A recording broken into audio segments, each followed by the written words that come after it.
Alright guys, well, here's a quick update. I made a little boo-boo. Nothing bad. Just should have loosened up the top one. You know, popped it, kept the nut on it, then loosened the shock and brought it down a little bit. And I could have popped the bottom one. But lowered the shock down. It's a really tall spring. I mean, I guess you need that much when you got a big block in here. But once it's out, I can set that on the cart, keep everything else safe, get the proper tool in there, and it'll pop, no problem.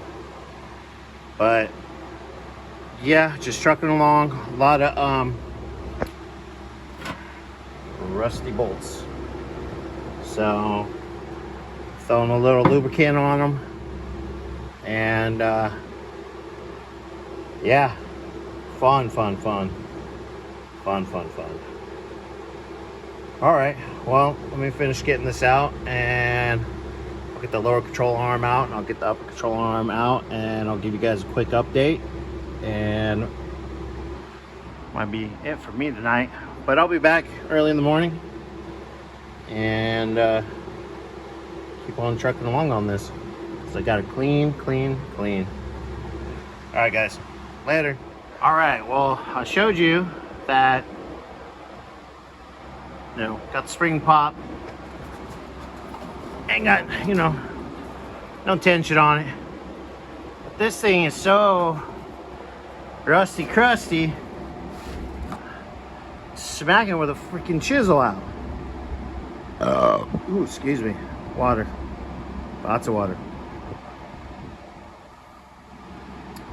So I thought I'd show you guys that, like the stuff we're dealing with on this car.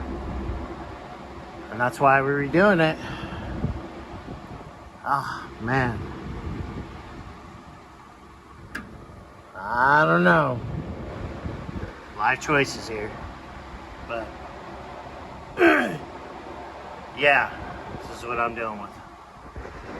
Oh man, I got that rusty shock out. Springs out. And got the nut out.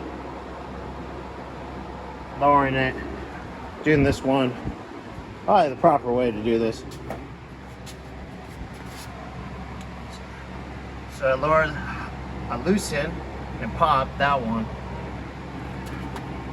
Nut on the bottom one's loose. Everything else is unbolted. Bottom shock is unbolted from the bottom. Just gotta do it from the top.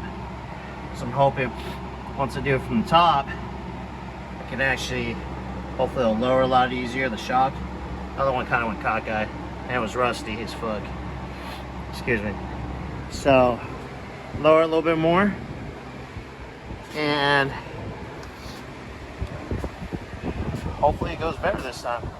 There's rusty bolts and rusty shocks, and not fun.